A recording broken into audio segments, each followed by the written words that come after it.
Hi guys, Paul Pluta on the Paul Pluta channel. Today I'm doing another paid review. This one here, C5, and it's for Noah.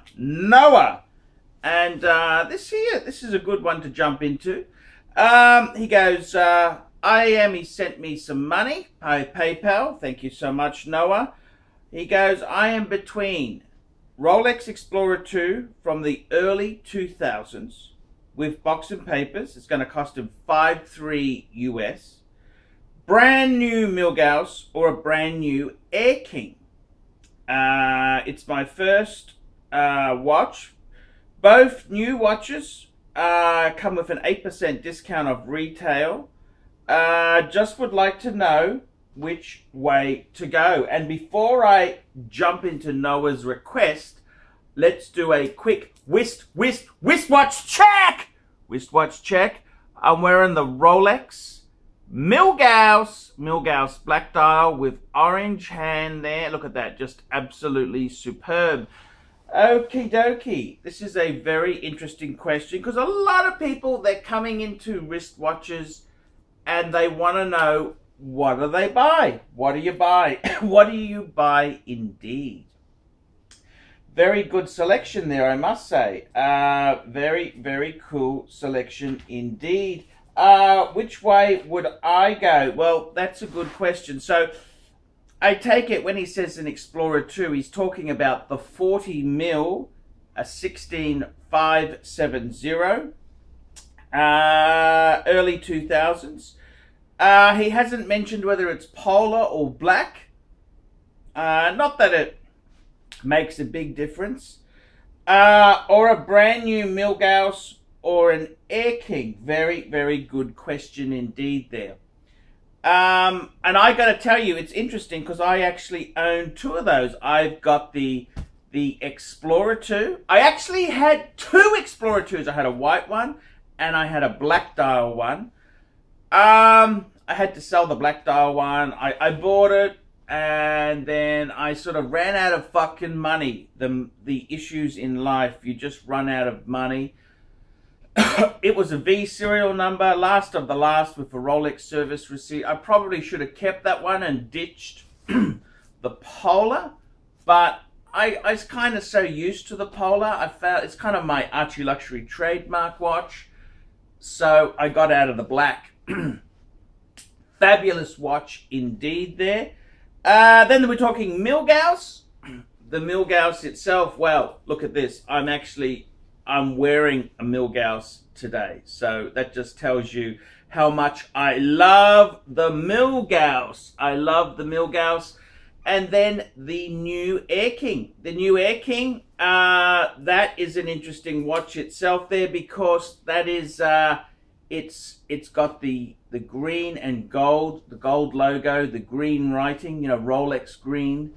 It's quite an interesting watch. The Air King is one of the oldest Rolex sports watches. Okay, let's have a quick decision there. Now, firstly, I must say to you, there is no bad decision.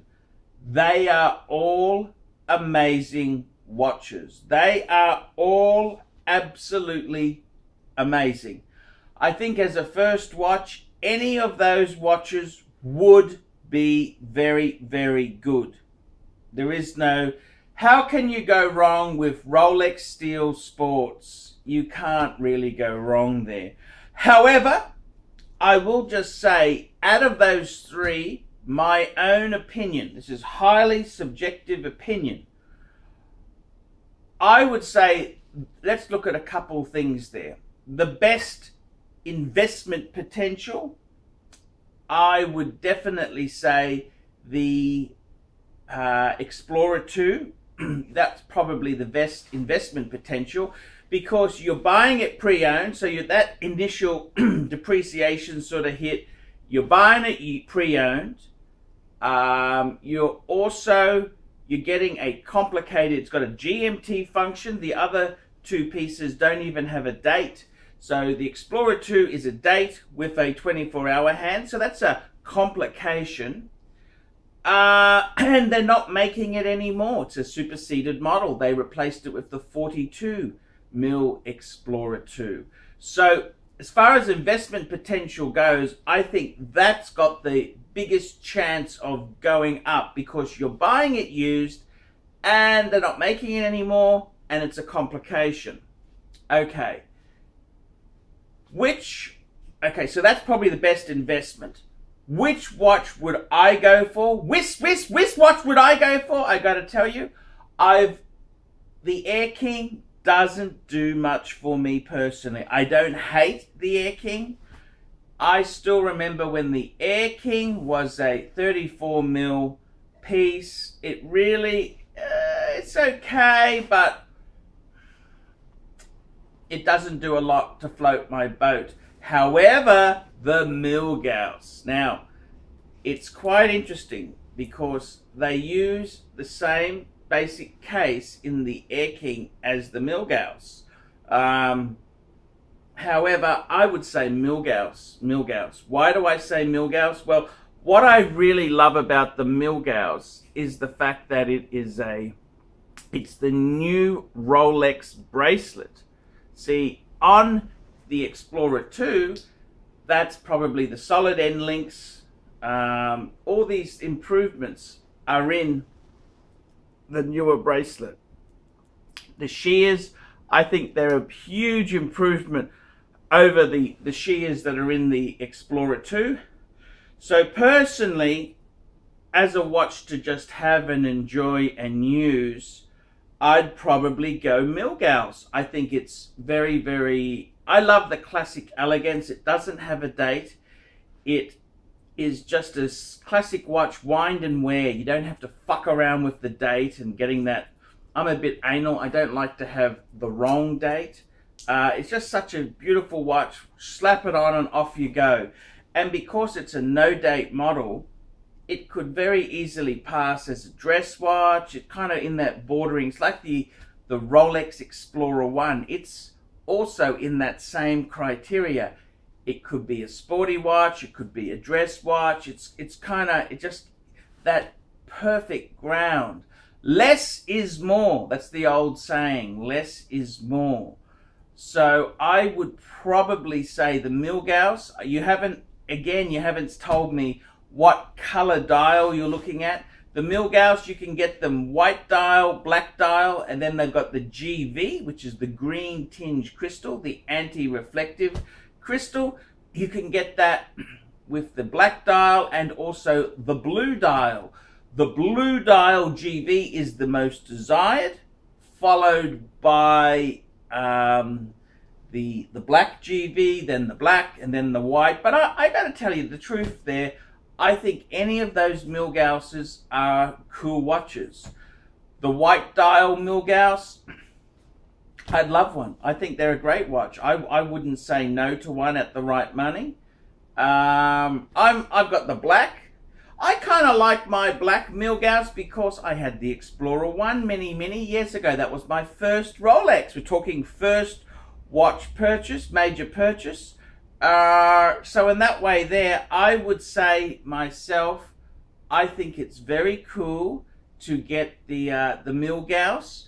The Air King, what do I think of the Air King? Yeah, I mean, if you really like it, go for it. It's never really floated my boat. My friend Dave, he's been a huge fan of Air Kings. And I told him, I remember when he was buying it, he said, oh, I want to buy it. I got to pay retail. I said, oh, don't do that. Bad move, bad move. And it turned out to be a silly move because he then wanted to flick it. I love how these people say, oh, I don't care about resale. I'm never going to sell it. That's like getting your girlfriend's name tattooed onto you. It's the kiss of death. It is the absolute kiss of death. So in that regards there, I think the Milgauss is more classy. I like that 70s. I was born in 72. I love that jagged second hand, just the whole Milgauss funky fuck story. Yeah, that's kind of, but I don't think any of those are bad choices there. You got to work it out.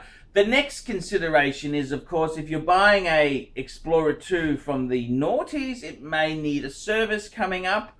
I definitely would stress to you that I wouldn't take... I don't really take my watches in water anymore. But if you were going to take that Explorer 2 in water, you would definitely need to get the seals checked before you took it in water, because that's how you can fuck up people think it's waterproof for life. Nah. There's a rubber seal, the rubber seal, that very much is part of the waterproofing system. So just be aware with the Explorer 2, you may need to service it. It would be a little bit more expensive to service than, say, a Milgauss or an Air King, because it's got a date complication and a 24-hour hand. So it is a more complicated watch. But at the end of the day there, man, that's a no-brainer. Any of those three is not a bad way to go. Rolex, Rolex, Rolex, Rolex for life. I would seriously get a Rolex watch, man. Join the alumni. It's cool. I've sort of come full circle. I hated Rolex. There's a number of things I hate about Rolex, but I've come full circle. So there you go, guys. I don't think there's a bad choice with those three pieces there. I'm Paul Pluta on the Paul Pluta channel. Tell me what you think. Remember, guys, like, subscribe, tell your fuckhead friends, and don't forget to put some really nasty comments down below. Until next time, ciao, fuckers.